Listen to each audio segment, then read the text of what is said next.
Adriana en Complicidad Show en nuestro especial de Latinos Sobresalientes, en donde conoceremos a Francisco Sánchez, quien es justo coordinador adjunto de la Oficina de Seguridad Nacional y de Emergencias del Condado de Harris.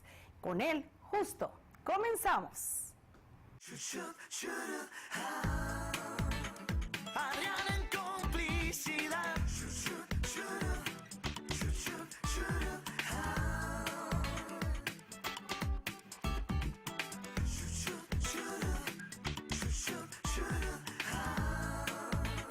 Adriana en Complicidad.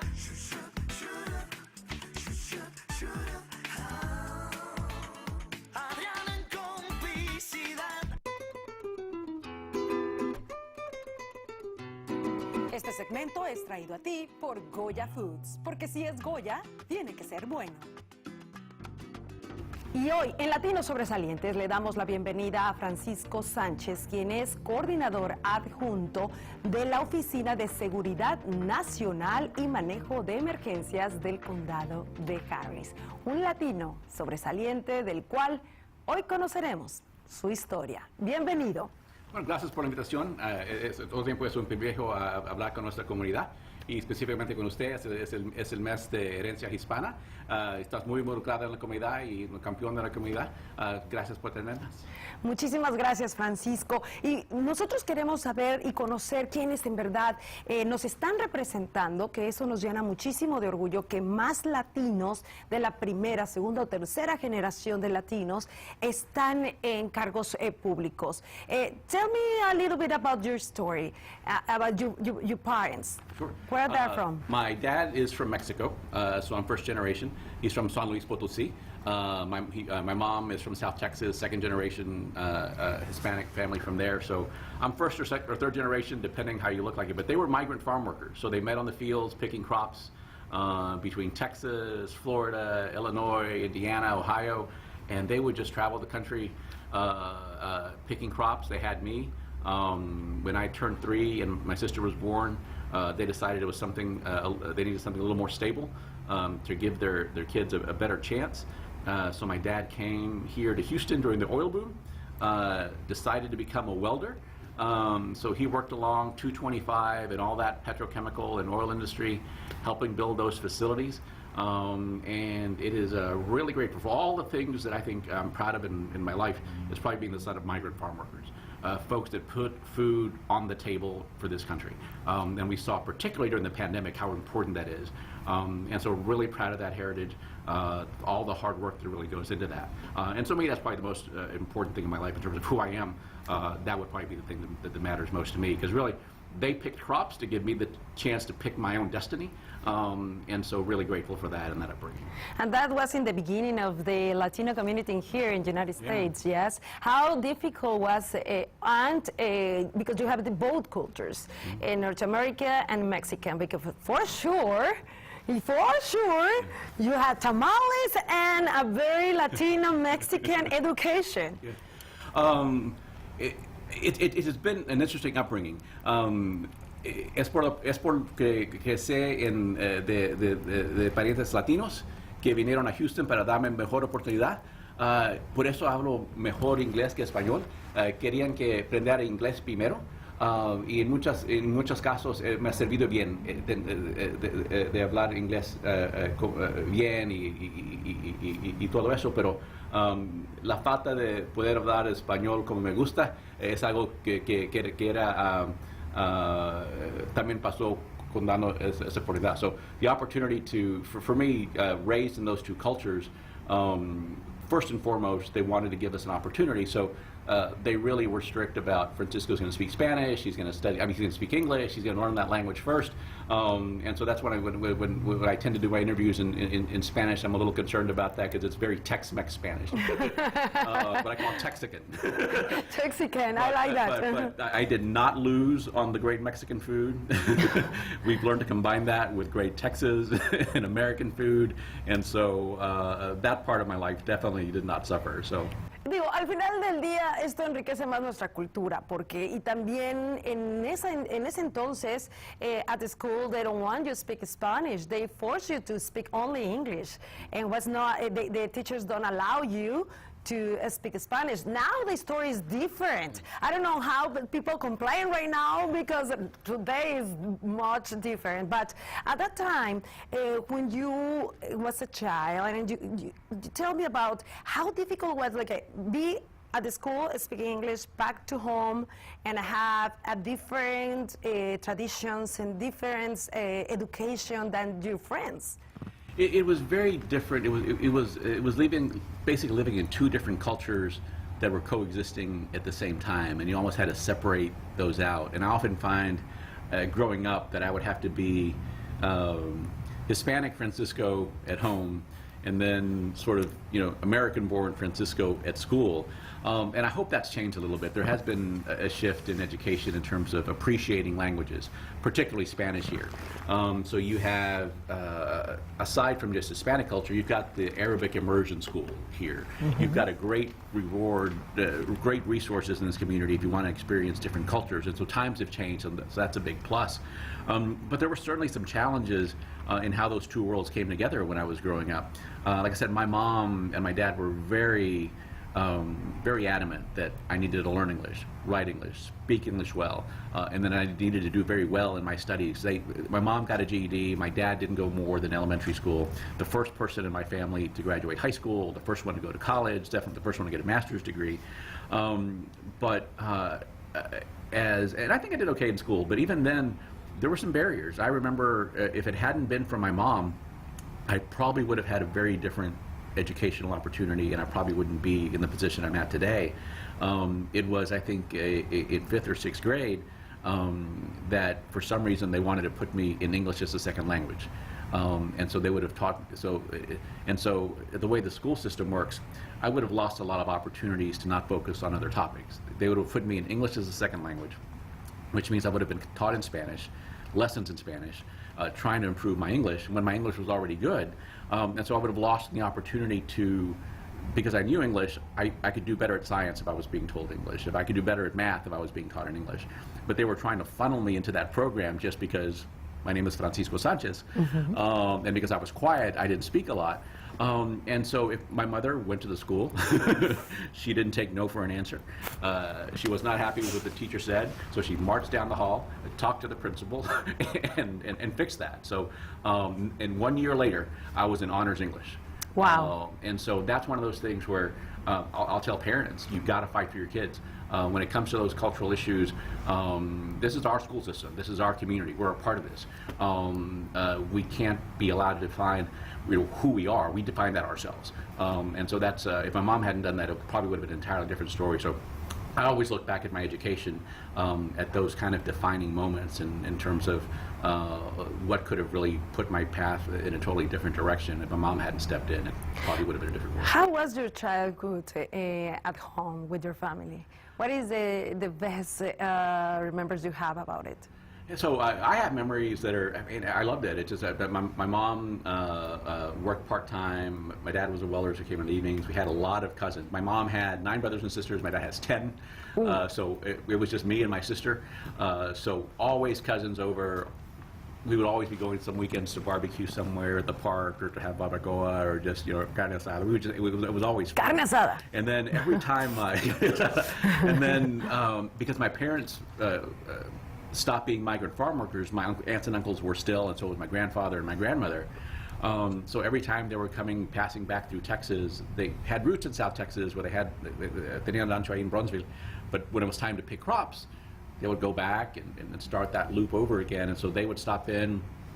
So I was always exposed to that. So it was nice. Like I said, the food was amazing. The family of the culture was there. The food was there. The music was there. I always joke, no matter where I've gone in my life, I joke that I've disappointed my mom because she wanted me to grow up to be a mariachi. No, really? She wanted me to grow up a mariachi. And I remember I think I was at the when I was getting the Public Official of the Year award from the University of Houston. I made sure to invite my mom, and so she was there. And I started with that joke that, you know, I appreciate this award and this honor, but I've disappointed my mom who wanted me to be mariachi. I can't dance. I can't sing, and the only instrument I've ever played is the saxophone. So, and my mom, of course, loves me. She's very proud of me. But I always joke that, but we go out to eat mariachi. You see some mariachi. Oh, they're going to spend at least an hour at our table. Even in a family reunions, you don't sing with mariachi? I will after some good food, after I've drank a few things that are not water. Exactly. Now, we don't want to mention what. Sing, but exactly. I love it. I love it. And how many sisters and brothers do you have? I have one younger sister. She's 3 years younger than me. Okay.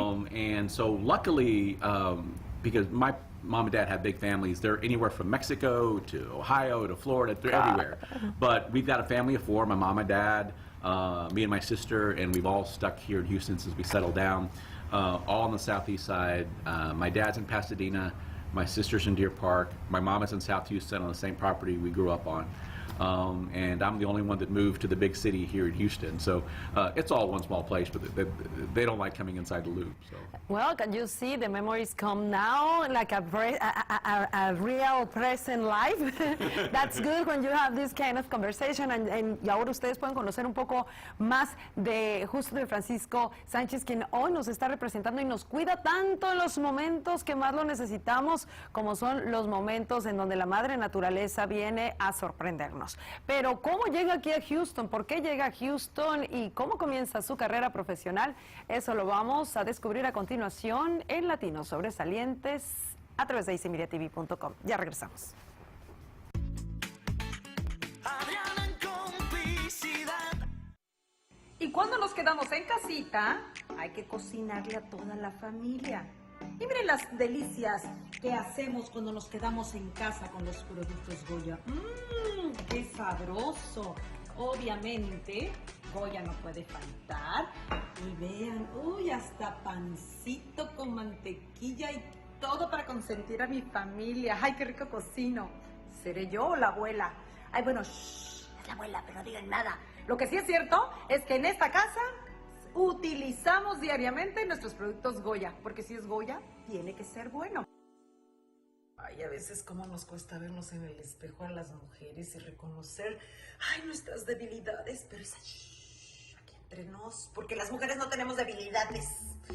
Lo único que sí, tampoco puedo decir que tengamos defectos, pero a veces tenemos carencia de algunas cosas. Por ejemplo, en mi caso, yo no tengo color en mis cejas. Si yo no tuviera la Doña Beauty en Spa, no hay color. Es más, no se lo digan a nadie, pero aquí está el antes, el volante y el después.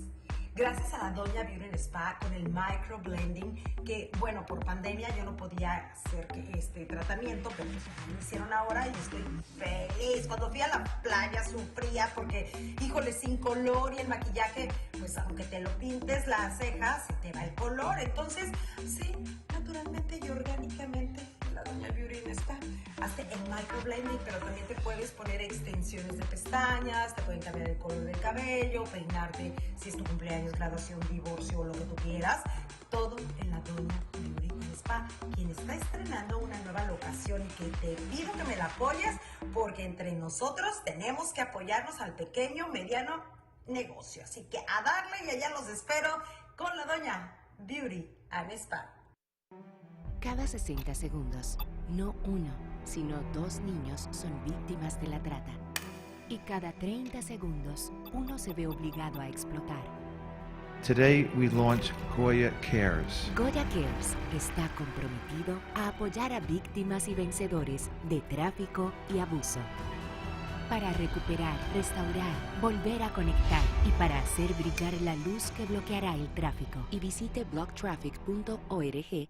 Houston, prepárate a recibir la puerta de entrada a tu inversión en la Unión Americana. Puerta Verde. Puerta Verde es un desarrollo inmobiliario diseñado para albergar a 52 productores de frutas, verduras y secos en un layout moderno y bajo las más altas tecnologías.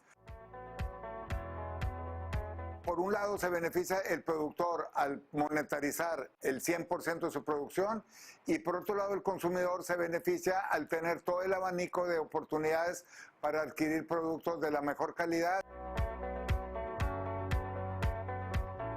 Nuestro proyecto radica en tener 2 centros de distribución en Houston, uno en Dallas, uno en San Antonio, uno en Austin. Puerta Verde es la respuesta de los productores mexicanos al nuevo entorno económico y al nuevo Tratado de Libre Comercio. Llega a Houston, Puerta Verde.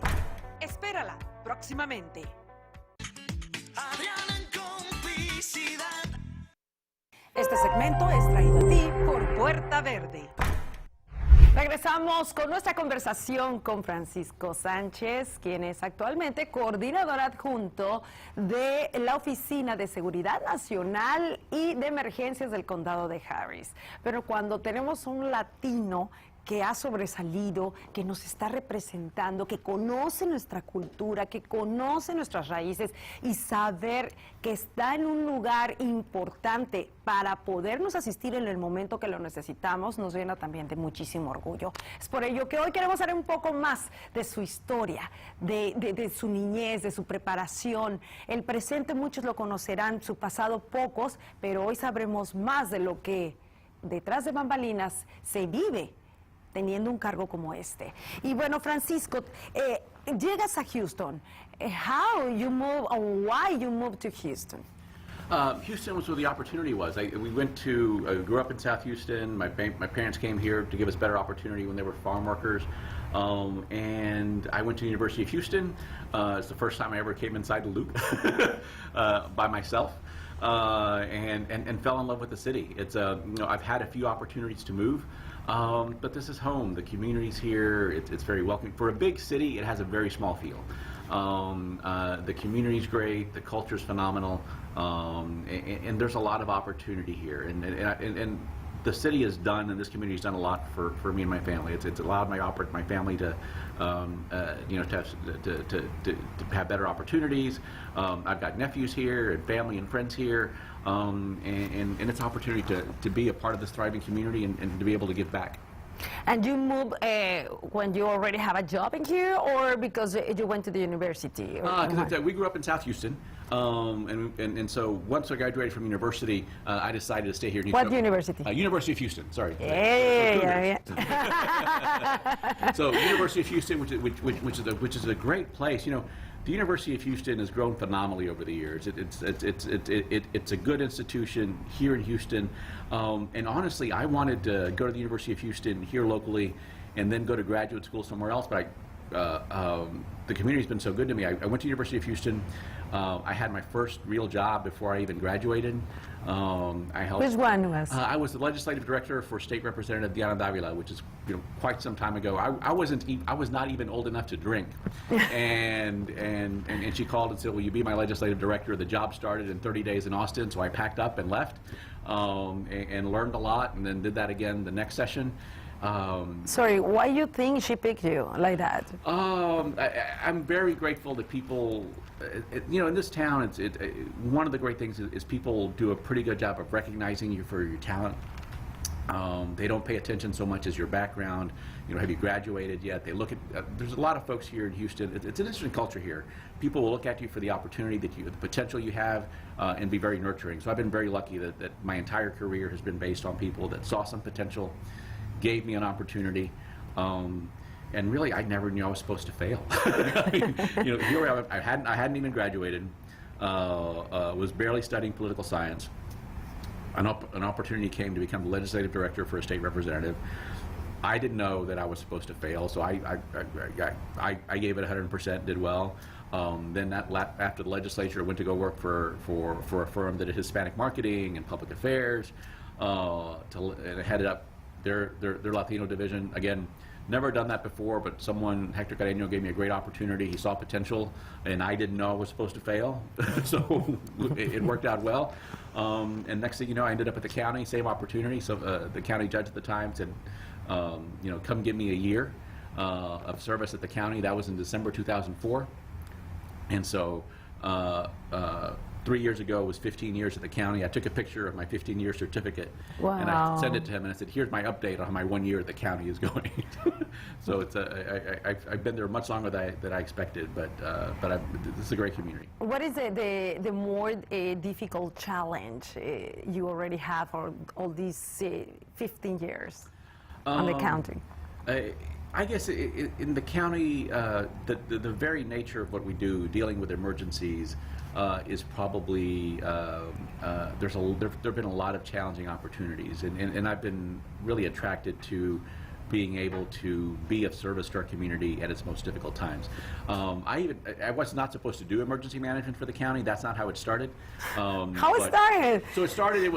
I started in December 2004, and 8 months later, the county was opening up the Astrodome for Hurricane Katrina. We were welcoming all these evacuees. That was your welcome into That's how I county. started. We opened up the Astrodome for the next 3 weeks. The county judge said, "Fix this, handle that, take care of that." And next thing you know, I was doing emergency management, and at the end of it, he asked me, "Do you like this?" And I said, "I'm enjoying it." And he said, "Why?" I said, to see those people come from New Orleans, and Louisiana and Mississippi, had lost everything. The evacuation could have been better. The response could have been better, and to move to an entirely different city, and really have lost everything and not knowing where to start, something in my heart said, "You know what? I never want this happening in our community. We need to do better."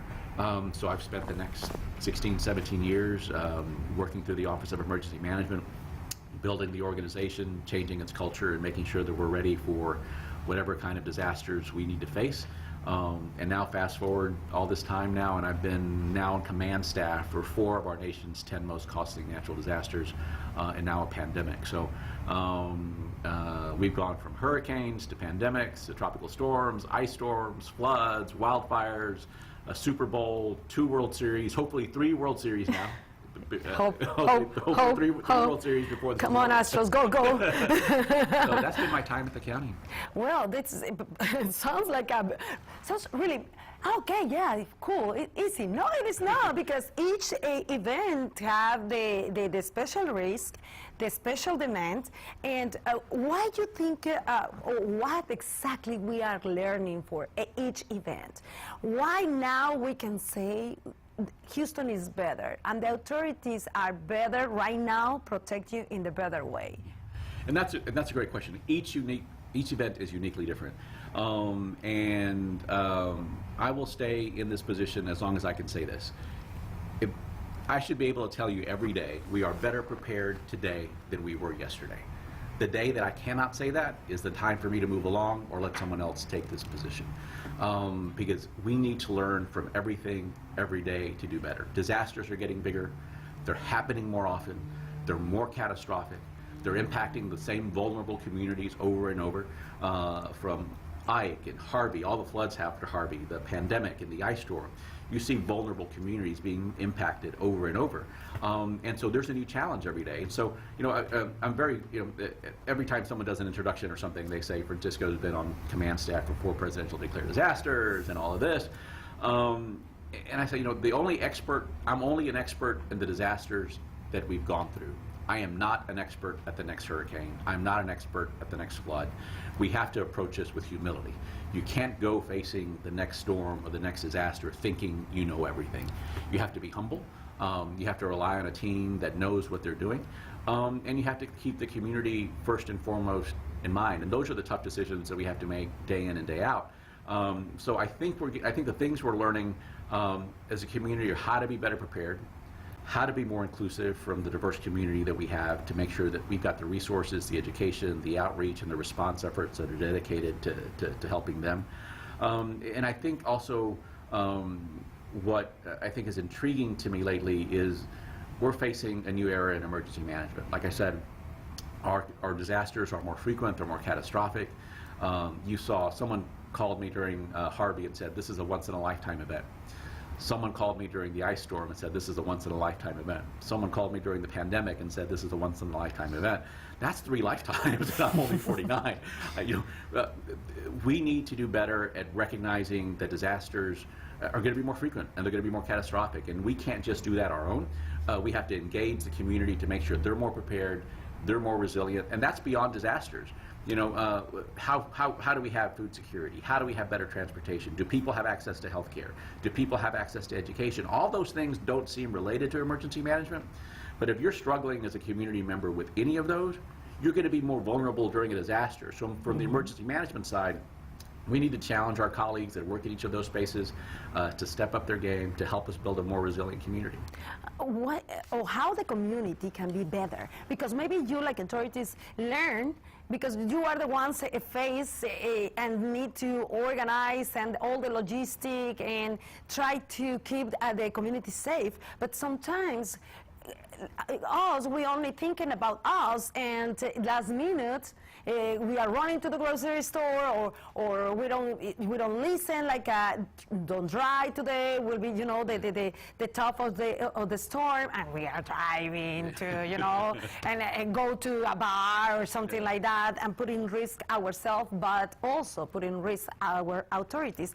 How we, like a community, can be better? I think there's three things that people will always tell you: get a kit, make a plan, and stay informed. But I add a fourth thing that's really important, and that's to be involved.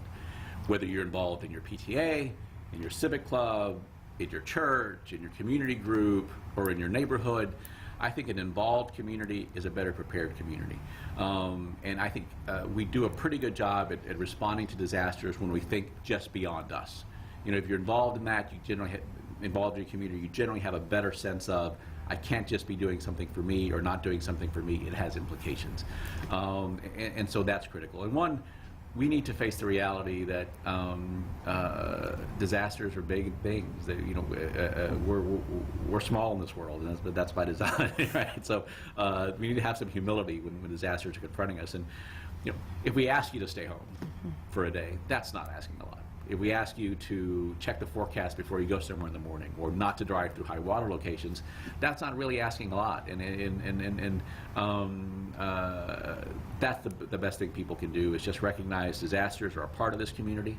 We have an average presidentially declared disaster here on an average of every 9 months. This is Houston. This is where we are.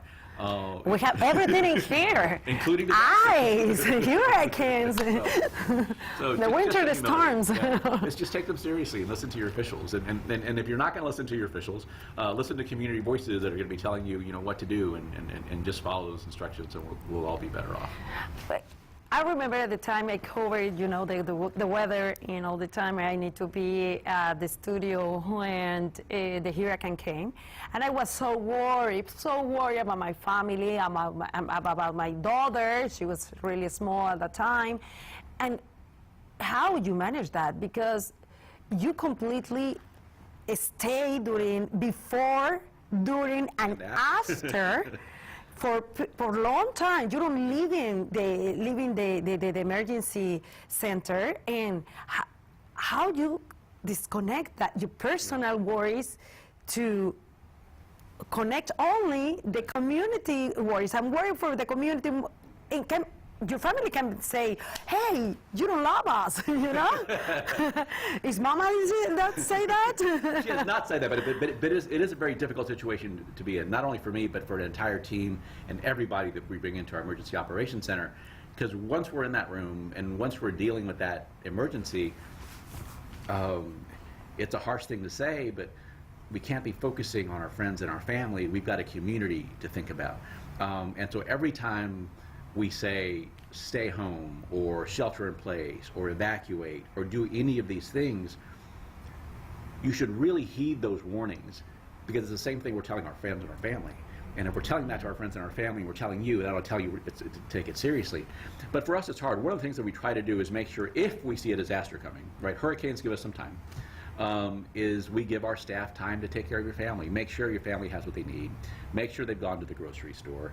Make sure they're going to shelter in place, and make sure we know how to communicate with them. And that generally has worked well. But you know, there's times we're impacted by disasters too. My mom flooded during Hurricane Ike, and I was in the emergency operations center trying to make sure she was okay. Oh wow! During Harvey, the water came up. We had to rebuild her home. The water came up to the doorstep, and luckily she didn't flood during Harvey. But that's a nerve-wracking moment. You know, we've had during the ice storm, my entire family either lost power or they lost water, and so trying to make sure. So we take that very seriously. We try to make sure our families are prepared before a disaster, so that when we go in to the command center, that we can be very focused on what's important to the community and making not decisions that benefit us or our family, but benefit the community on the greater scale. And I will tell you, the more you do your job and be prepared, the more focused we can be on helping those people that really need help and didn't have the opportunity to prepare or are actually being impacted because they're vulnerable in our community. This is something you learn during the time you are working and you are active in this position, because it's not something is about the skills request during the time you apply for a job or during the time they say what exactly you need to accomplish during the time you work. In some moment you think, or you thought like, okay, I need to quit the job. It's driving me crazy. It's a lot of stress. And also I don't feel I really protect my family or something like that. Yeah, no, I'll tell you, there are a couple of times where I said, okay, I'm done. I only have one more big disaster left in me and I'm done.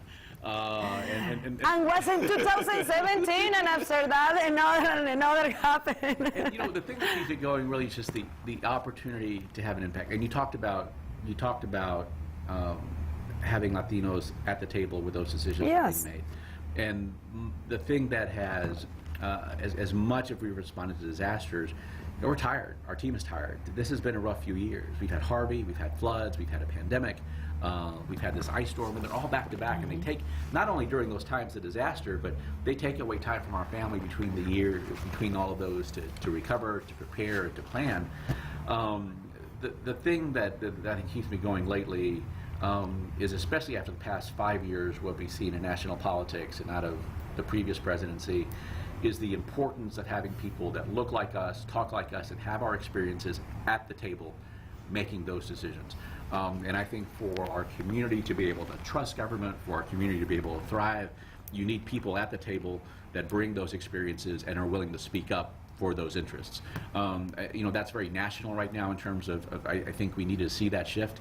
And I think people that are qualified, people that are committed, people that are Latino or have a heritage that has not been represented at the table need to step up, and they need to give of their time, of their talent, to serve in places where the community can see that there's a voice at the table that looks like them, speaks like them, and understands them. And beyond that, to make sure that when you're at that table, that you're that voice and you're speaking up. Because if you're not going to do it, who is? That is the reason why it's so important. We need to vote, okay, when we have the opportunity to do it. Because we are selecting our authorities. And also, it's not only because they speak Spanish, it's because you can see is how the work they are doing are correctly. That's, or no, you know, because can be. The number is, what a Latino need right now to one day reach the kind of position you have right now, or be in the leaders, in the political leaders' life? You know, I think there's oftentimes, is one just obviously focus on education, but have a willingness to serve. And the humility to serve where you're needed and know that it takes some sacrifice, but recognizing I think you really need to have, if you've got it in your heart to go and serve and to be a voice for this community, is to go at it 100%. Get your foot in the door where you can, prove yourself, and there's great opportunities to move up. And we're in a changing world. You know, I think you look at the demographics of this city. How about the census? The census. Oh, Lord! It is, you know, it will not The be long. statistics are amazing. It is. This is a majority community, majority minority community. And if you want leadership to look like this community does, like, you need to be involved, you need to vote, you need to be involved civically, you need to go make your voice heard at City Hall, at county, state, and federal levels.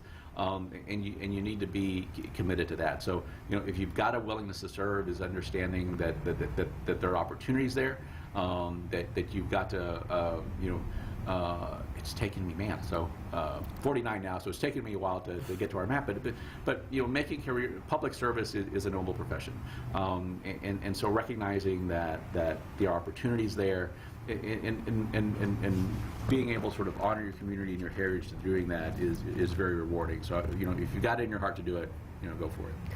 How make you happy? You know, interestingly enough, this has been a very strenuous job. But during COVID, probably since the most stressful time in my career, I learned a better work-life balance in terms of spending time with family, probably because the magnitude of the pandemic, sort of, I think it was a new experience for all of us. So traveling, spending time with family, quality time with folks that I care about, I've made a lot of time for that. More than I typically have over the past year and a half, and I've enjoyed it. I just went to New Mexico, had a great time connecting with the culture there, and just recharging. And I've come to the conclusion that if I want to take care of other people, I have to take care of myself as well. So great food, great family time, spending a lot of time outdoors. The weather's getting better, so so it's a little more tolerable now. So, yeah. Well, yes, but we are still in the hurricane season until November 30th. Yeah. Oh, gosh. So, and then, December 1st, what do you think? Oh, Lord. You release or no? so I used to think that, but you talk about the lessons that you learned in your job. Is hurricane season ends December 1st, but you can still have floods in December. You still have ice storms. And so the other thing I've learned is also, I'm probably always the most paranoid person in the room. I'm always thinking about the worst case scenario. I remember a few years ago when they made Hobby Airport an international airport. We had Bush was international, Hobby was very domestic. And I remember Anise Parker, the mayor at the time, was kicking off the announcement, making that an international airport. And I'm just sitting in the back of the room, and so she comes to me afterwards, Francisco, why aren't you smiling? You look very serious. And because the paranoid person in me is like, well, now I've got 2 airports to worry about because the next pandemic is just a plane ride away. And so she just shook her head and walked off. But because I've been at this for a while, it's like any time it's the end of hurricane season or the end of winter, I certainly am very grateful if we dodged a hurricane, but I'm always paranoid about the next one coming. But that's my job. That's your job, and you need to always think about the worst case scenario. That's part for the be ready, be prepared. Yes. And what is at this point? How do you see yourself in 5 years? What do you want to do? You want to continue doing the what you are doing right now? It's funny. About 2 years ago, someone asked me what would make me happy, and without even thinking about it, I said things that make us. I want to focus on recovery. I want to focus on resilience and building communities. And so, I don't know what my next step is. I will tell you, it's probably whatever it's going to be. It's either going to be here or moving on to something that's public service, whether it is in government or nonprofit or in business. I really. I've spent now the majority of my professional life responding to disasters, and part of me is like, I'm done with it. I love doing it. In the moment, I love responding, and I love doing the emergency management piece. But we're doing that so much, whether it is in this capacity or somewhere else. My future is definitely in taking a little bit step back from emergency management and focusing on how do we build resilient communities. How do we tackle things like food insecurity, transportation, healthcare, the economy? All of those things make people, if they're not secure in those things, when they're confronted with a disaster, it impacts them even more. So what can we be doing to make communities stronger, more resilient? And those are vulnerable communities that look like us. So the more we can do to build up those communities, the more resilient we're going to be in the future. So where I see my future is, I see the rewards of emergency management today. If we had a hurricane, we could respond, we could recover, and I could see immediately the outcome of my work. When we're talking about resilience and building stronger communities so we can withstand disasters better, that's probably not the kind of work that I could be doing that work today, but I will probably not be around to see the benefits of that. But honestly, that would make me happy. And you will. That is a great plan for the consequences we have after the pandemic. We need to rebuild too many areas in our community, and it's not only about houses or business, or it's about completely the culture. How everything are changing right now. We understand. We know it's a global world, but right now we really live a global world. Diversity, inclusion. How do you think all these moments change in the positive way our future? I think it changes positively in the future because I hope that the consequence of the pandemic and all the disasters will have, I hope, a culture change in us willing to invest in the resources we need to prepare for the next disaster. We are built on a city that is in a swamp, it is in a hurricane landing zone. But I think if we come, I think that I hope we're changing the mindset in terms of the future of understanding this is where we are, this is where we built, this is what's great about it, these are the challenges, and let's be honest about what those challenges are and how we tackle those. We can't be putting those aside anymore. If we want a city that's here in the future that's thriving, then we need to deal with the fact that this is we're in a disaster-prone community, and we have to invest in that, and we have to accept that as a culture. You said, well, what can people do? Is accept that. You can live here in Houston and be perfectly fine in a disaster-prone community, but you need to accept that, and you need what are your plans for that? And I think post-pandemic, I hope that we can prioritize as a community what our workforce looks like. You looked at who was at the grocery stores, who was working those, who was delivering those, and those are people that look like us that were working at the counter, that were serving at those restaurants, that were impacted.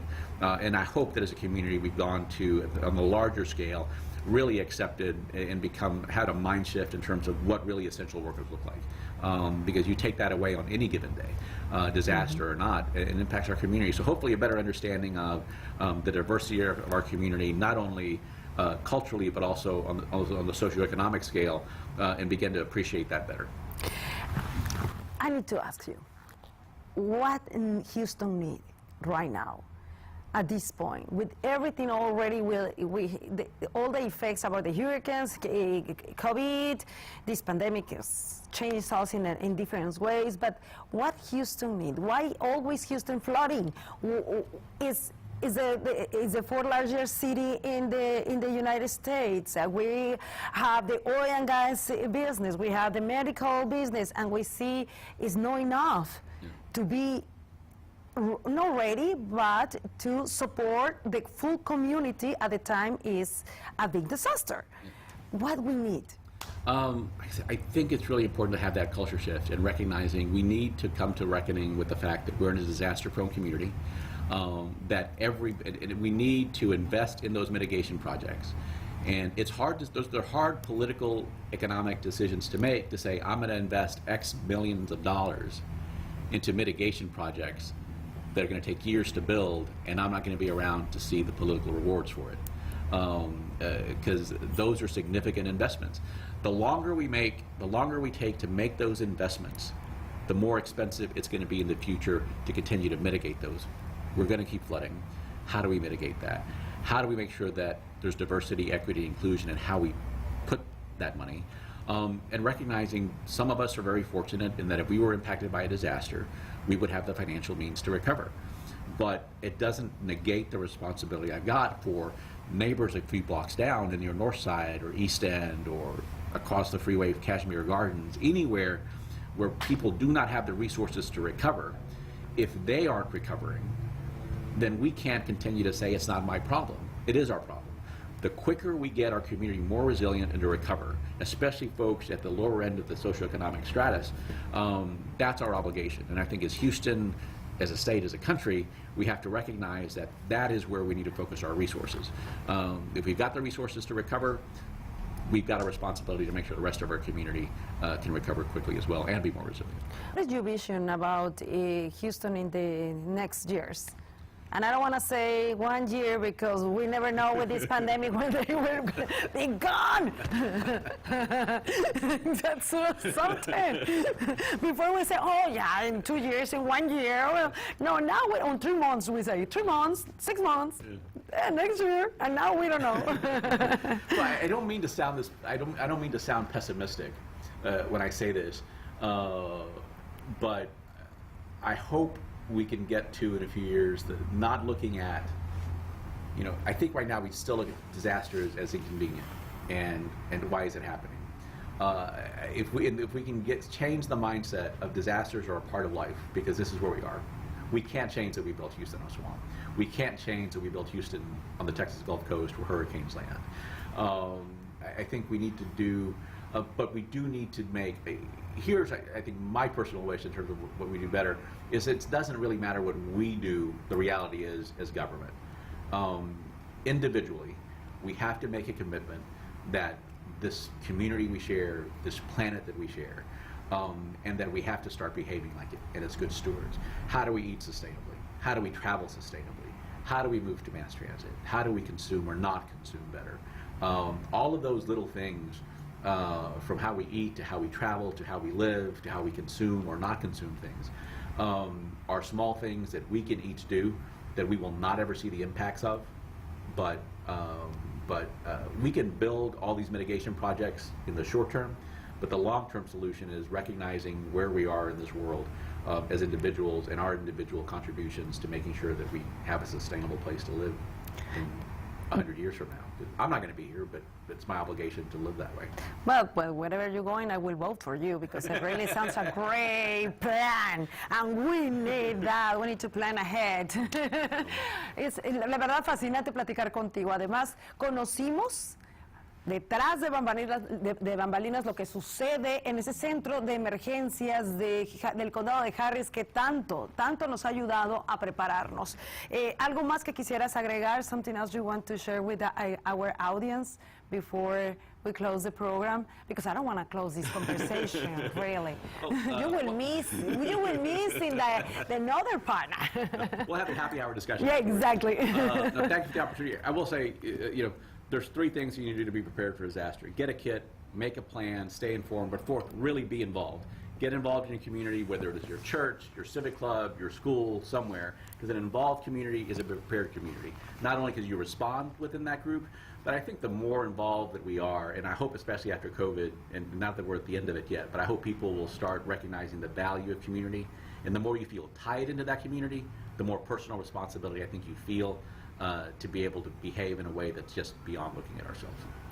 Muchísimas gracias. Thank you very much. Thank you. You are a real Latino sobresaliente. Thank you to represent us in the way you represent. Gracias, Adriana. Nosotros no nos despedimos. Nos vemos en la siguiente emisión de Adriana en Complicidad Show. Gracias a Francisco Sánchez, nuestro latino sobresaliente, por haber estado con nosotros.